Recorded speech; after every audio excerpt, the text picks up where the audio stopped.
All right, friends, I'm up and running. Medium sunlight and kicking out some power.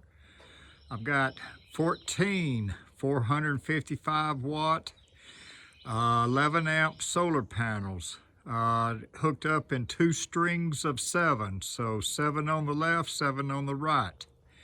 And then that last panel in the back is an extra one I had that I've got wired into just a home base system. But so I've got 2 strings of 7, so I'm pumping out nearly 26 amps at 340 volts DC coming out of the sun into those panels, going and supplying power through the inverter to the 600 amp hour, 48 volt lithium ion batteries in the house. So here's the panels, here's what they're doing. I'm working on getting some special meters to hook on it so I can see actual power flow and analyzation, but this is the start. So now I'll move on to the inverter and then the battery bank. All right, everybody, so I'm taking all that solar power, bringing it in.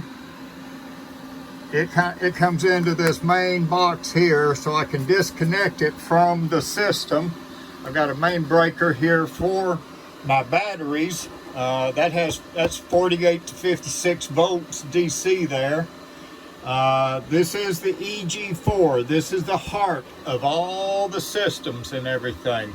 So I've got my power from my solar panels feeding in right here. They're going in, and so you hear the thing running.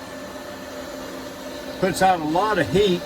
This is my water compartment of the RV and everything, so I thought I was going to be worried about wintertime having frozen pipes and had to have some extra heat in here. But this system will produce enough heat when I close this system up where it'll maintain it all. Won't need nothing extra. Okay, so now that I've got this built in, turned on and running, I'm supplying all of my own electricity here. Now I'll start on the next phase. I've got to rebuild this box here, which houses the outside version of my mini split heat pump. So I've got to rebuild it to come back so I can accept a larger heat pump and get my whole back area into like a fireproof situation and insulated. So I'm also hooking in this Instant Hot here, a 28,000 BTU system, which I'm going to rig up with a 8-gallon hot water electric, but I'm going to hook up a pump system to run it like a boiler system with the eventual plans of doing radiant floor heat in the system, you know. But now from what I'm learning about this EG4, the system I bought to put into this system is twice bigger than what I really need out here, because it's running everything right now. I haven't had to hook up to any shore power since I've turned this thing on, and I've been going for a week now. So let's see, I'll show you the insides of the batteries here, get into that. Yeah, I got a lot yet to do. All right, friends, so here is my battery bank inside the RV. This is the area that did have a couch and fold-out bed that I took out of here in the slide out. My place is an absolute mess right now, so I'm just wanting to leave it open and let you see everything that I got going on. Okay, so in each one of these boxes here, I have 3 EG4 LL V2 batteries, 48 volt, 5,120 watt hours in each one of the batteries and stuff. I've got those 3 there and those 3 there. So that gives me a total of storage of about 31 kilowatt hours and stuff. And so all that energy from that box back there in the back in the trunk is being fed through that bus bar system, which I've also tapped with a 48 to 12 volt. Okay, I'm finalizing, and so right now I'm getting I got my batteries charged up. I took them all the way down to 0 last night. It took me 2 days to drain them, And so I'm charging them all the way back up. I've hooked up this here battery monitor so that once they get totally full, I'll zero it out. And then I'll have a very good throttling gauge on it to know how much power is going in or out.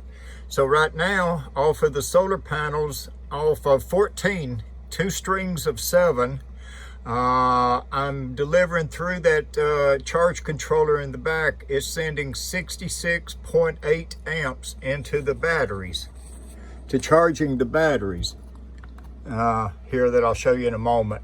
So I'm just waiting. I got to let these batteries get totally full, and then I'll hit the thing on here and tell this sensor that they're totally full, you know, when they won't accept any more charge power. And then from here on, this thing will give me a very accurate reading of how much energy I'm sending out and bringing back in. You know, okay, so, and then this unit under here, this is a 48 to 12 volt inverter. This is my junction box where I feed 2 different battery banks into.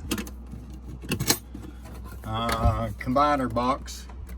And so I feed all these battery banks. Here's one of them, and then here's the other one right beside me, and then they feed into there and then through a bus bars and then join the main cables and send them back there to that inverter, or back and forth. And then the solar panels keep these through this box here, keeps it all charged up and all. So, whoa, here. Okay, so here's battery bank number 1. And